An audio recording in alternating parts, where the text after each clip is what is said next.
যশোর জেলার বাঘারপাড়ার মাঝিয়ালী গ্রাম।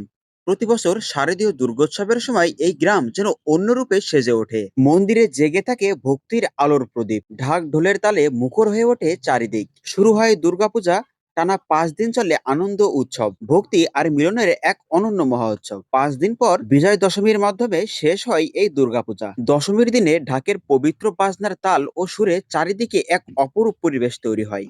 আশেপাশে শত শত মানুষ গোল হয়ে দাঁড়িয়ে উপভোগ করে এই মহোৎসব, যেন গোটা গ্রাম ডুবে যায় ভক্তি আর আনন্দের বর্ণিল ছোঁয়ায়। হ্যাঁ, এটাই গ্রাম অঞ্চলে দুর্গাপূজার বিসর্জনের দিনের চিত্র। বিজয়া দশমীর দিনে মনটা যেন কেমন একটু খারাপ হয়ে যায়, কেননা আজকেই সেই মায়ের বিদায়ের দিন। আবারও অপেক্ষার পালা শুরু হতে যাচ্ছে। দীর্ঘ 1 বছর পর মা আসেন এই পৃথিবীতে। এ সময়ে মা দুর্গার মুখের দিকে তাকালেও দেখেই মনে হয় এ যেন মায়ের মনটাও খারাপ। বিদায় বেলায় কারই বা মন খারাপ না হয়। দশমীর দিনে বিসর্জনের পূর্বে মন্দির প্রাঙ্গণে ভক্তের ঢল নামে। এক এক করে সকল প্রতিমাই মন্দির থেকে বাইরে নামানো হচ্ছে নদীতে বিসর্জনের জন্য। এ সময় একে একে সবাই ব্যস্ত হয়ে পড়ে মাকে মিষ্টিমুখ করাতে, সিঁদুর দান করতে। মাকে সিঁদুর দানের পরেই শুরু হয় রং খেলা। প্রতিমা বিসর্জনের জন্য প্রতিমাগুলো নিয়ে যাওয়া হয় নদীর ঘাটে।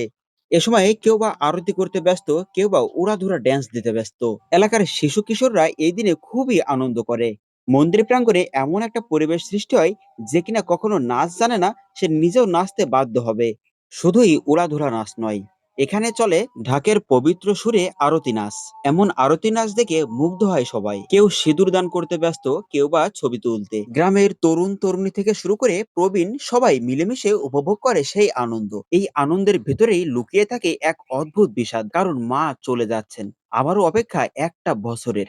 আসলেই পুজো আসছে, এই প্রতীক্ষাটাই যেন সবচেয়ে মধুর। নতুন জামা, সাজসজ্জা, প্যান্ডেল, ঢাকের ধ্বনি, কল্পনা করার উত্তেজনা, সব মিলিয়ে সেই অপেক্ষাটাই বড় আনন্দের। কিন্তু পুজো একবার এসে গেলেই মনে হয় সময় যেন হুট করেই ফুরিয়ে যায়। বিজয়ের সিঁদুর খেলায় যেমন আনন্দ, তেমনই থাকে বিদায়ের কষ্ট।